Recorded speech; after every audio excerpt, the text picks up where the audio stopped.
வாழ்க வளமுடன், சுகம் சூழ்க. நட்பவி நட்பவி நட்பவி. இறைவனோடு இணைந்திருப்போம். திருவண்ணாமலை பல சிறப்புகளை கொண்டுள்ளது. திருவண்ணாமலை தலத்தை சுற்றி 1008 லிங்கங்கள் புதைந்து இருப்பதாக சொல்லப்படுகிறது. திருவண்ணாமலை ஈசனை மனதில் தினமும் நினைத்தால் நிச்சயம் முக்தி கிடைக்கும் என்று மார்க்கண்டேய முனிவரிடம் நந்தி பகவான் அருளியுள்ளார்.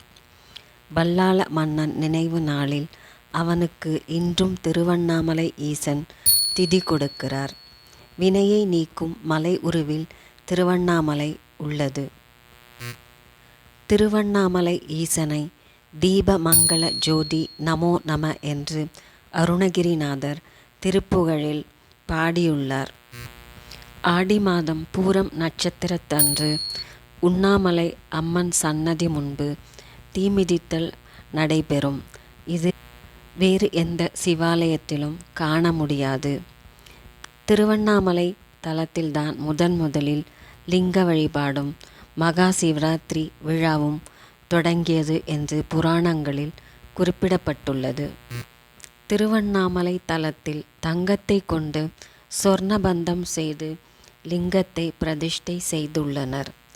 திருவண்ணாமலை கார்த்திகை தீபத்திற்கு நிகராக இதுவரை எந்த ஆலயத்திலும் ஜோதி வழிபாடு ஏற்பட்டதில்லை.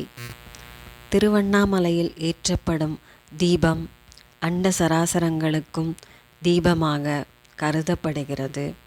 திருவண்ணாமலையில் கார்த்திகை தீப தரிசனத்தை ஒரு தடவை செய்தாலே அது 21 தலைமுறைக்கு புண்ணியம் சேர்க்கும் என்று தல புராண பாடலில் சொல்லப்பட்டுள்ளது. திருவண்ணாமலை கார்த்திகை தீபம் 1 வாரம் வரை எரியும்.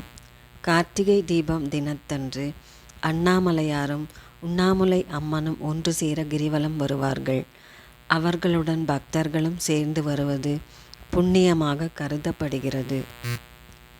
திருவண்ணாமலையில் ஏற்றப்படும் தீபமானது உலகத்தையெல்லாம் இயக்குகின்ற பரம்பொருள் ஒன்றே என்பதையும் இறைவன் ஒருவனே என்ற தத்துவத்தையும் உணர்த்துகிறது. திருவண்ணாமலை மலை உச்சியில் தீபம் ஏற்றப்பட்டதும் வணங்கினால் பாவம் நீங்கி பிறவி பிணி அகலும் என்பது ஐதீகமாகும்.